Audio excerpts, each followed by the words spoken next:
They say in my village, if you hear a knock at your door after midnight, don't answer. That night, I broke the rule. And the thing that entered was not human. I grew up in a small village in Yorubaland, surrounded by dense forest and endless whispers of ancient spirits. My grandmother always warned me, if a spirit calls you at night, don't answer. But I didn't listen. That night, the rain was heavy, thunder shaking the wooden roof of my father's hut. I was alone, my parents had gone to a neighboring town. I sat by the dim light of a kerosene lamp, listening to the storm, when I heard it. Knock, knock. 2 slow heavy knocks on the door. Who's there? I called out. No answer. Then, a woman's voice, soft, trembling, called my name. Kemi, open the door, please. It sounded like my cousin Teyo's voice.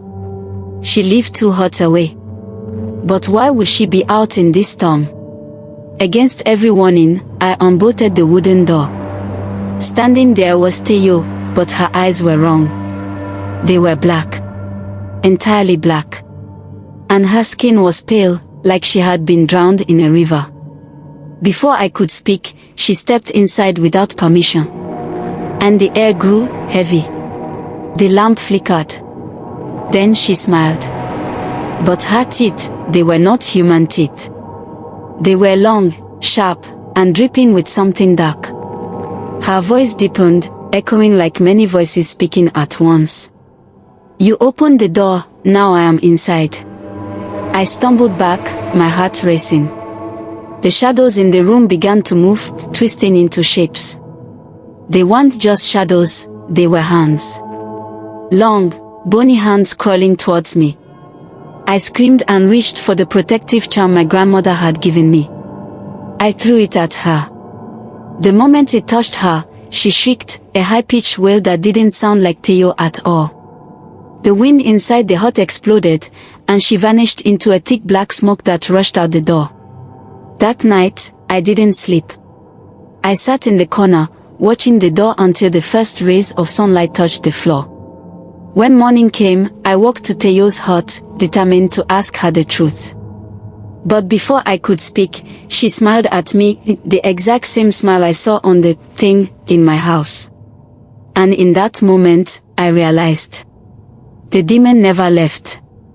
I ran back inside my room, locked my door, and was shaking. Just then I heard it again.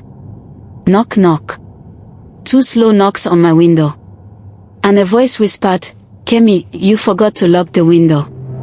I screamed in tears, and before I could reach out for the protective charm my grandmother had given me, it disappeared. When my parents returned, I ran to tell them. But before I could finish, Teyo herself walked in, dry, smiling, and completely normal. She swore she had been in her hut all night, never stepping outside.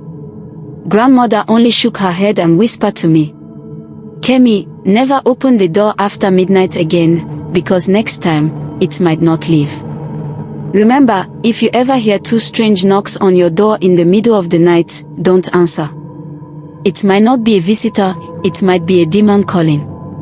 Don't forget to subscribe to this channel for more scary African stories, and tell me in the comments if you've ever experienced something like this before. I'll be watching and reading.